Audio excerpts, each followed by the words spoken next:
Hello, everyone, and welcome back to my YouTube channel. Today, I'm going to be talking about a game I played around 2.5 years ago in the London System Refutation line. Just notice before I start, this game will have variations which I won't go deeply, but I've shown them in the video before this in the refutation line in the London system. So please do check them out if you don't know what I'm talking about. So let's begin. The game starts with d4, d5, knight f3, knight f6, bishop f4, c5, c3. c3, not the most precise move because usually if black plays precisely, black takes, then I take. And then as you can see, this bishop has good squares on f5, f5 and g4. The queen, if it comes to c2, then the problem is the rook comes to c8, attacking my queen. And then there's the square. If you go to knight goes to d2, there are a lot of tactics with knight c8 and knight c6 and knight c7. And after rook comes, this whole file is filled with tactics. So this is not the path I wanted to go. So don't play c3. You should play e3. So let's continue. My opponent didn't see this. He played knight comes to c6. Then I played e6, correcting my mistake. Queen came to b6. Queen b6 is the move I didn't know and was never played against me. Obvious move, attacking the b2 pawn. Here I played queen c2. Queen c2 is not the best move. And if you don't know why, check out the video I made before this. So the correct move is queen b3. But okay, I'll continue. C takes, C takes, then C takes. C takes is a mistake. Again, I'm opening the C file as the arrow suggests. Bishop comes to f5. And then my opponent rook can come to c8, and there are lots of tactics involving the c file, and my queen will be uncomfortable the whole game. Then came bishop f5. Bishop f5, here I made the mistake of playing bishop d3.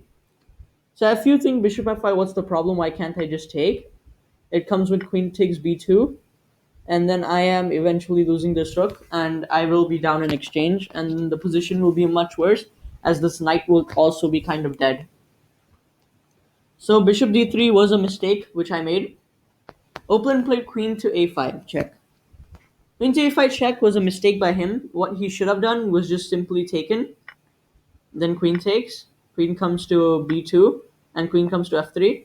Yes, he's defending this rook, but then he's a clear pawn up, and this whole game should be eventually better for black by a lot. The other way for white black to play was knight to b4. Just triple attack on the bishop. Double attack on the bishop. And if I try to give queen to a4 check, eventually I will end up either hanging this fork here or I will lose my bishop on d3. So the position will be extremely clumsy for me. So this is how he could have won immediately after my blunder bishop d3. But okay, played queen to a5 check. Here I made the extremely stupid move king to d1. It's absolutely terrible. King to c1 is just a move you don't play.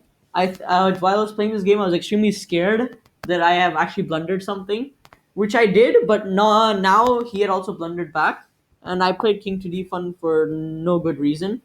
The correct move was to play knight to c3.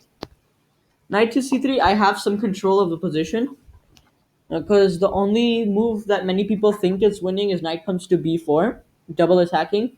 But then I have this intermediate check, and if knight does block or something, king moves to d8 or some move like that, then I can, for example, the knight to d8, I just simply win this bishop. And if you see the tactic that maybe queen takes, and if I play knight takes queen, I end up falling into tactics. After knight takes queen, knight takes queen, I am forked first with check. Yes, black can also win this back, but it's very tricky because the position, black is one tempo up in this position. So this variation doesn't work. So the best move here is to play queen takes f5, and knight cannot give a check here. So after queen takes f5, queen does have to maybe move to, queen can come to d3, trying to exchange queens. And in this position, Black is slightly better because my king is slightly suspicious. Or the other move that can be played if you don't want to trade queens is just direct queen to knight to d3, just getting my king losing. My king's now losing the right to castle. So this is the position which is what black could favor, but as white, I'm not losing yet. But then here, I didn't block the check, and now came knight to b4. Knight to b4. After this, I'm still lost because then I bring my king to d2. I did have some tries of playing queen to c7, maybe hoping he would trade queens, but then queen to c7 doesn't work at all. Tactically, it's just like a waste of time. Queen comes to d2. Bishop, bishop takes bishop. Here I played a3, hoping that if maybe he moves the knight to c3 and I can win the bishop back, and the game might go on. But he didn't blunder. Obviously, he gave a check. I played king to c1. Knight came to e4. I played queen takes by, just an extremely dumb move, blundering mate in one, and I had lost this game. I lost this game because I didn't know what I learned in the video before this. I didn't learn the lines of the refutation. And not knowing the refutation and playing the rundown system can be scary.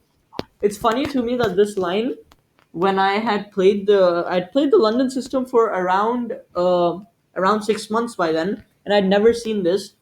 I feel like the refutation line has gotten popular in recent years. I've gotten this position around 7 times in FIDE games, so it is eventually gaining popularity. It's still not the most popular. It's like the third or fourth most popular variation in the London, but it does occur a few times. And if white doesn't play precisely, the position ends up being extremely terrible. The recent best game I have had is I almost drew with the 1900 player in this position in the refutation line. In the end, I did mess up in the end game. That's how I lost. So the refutation line is very much playable for white, and you should check that out in the video before this one. So I hope you like this game, and please subscribe, like the video, and thank you for watching.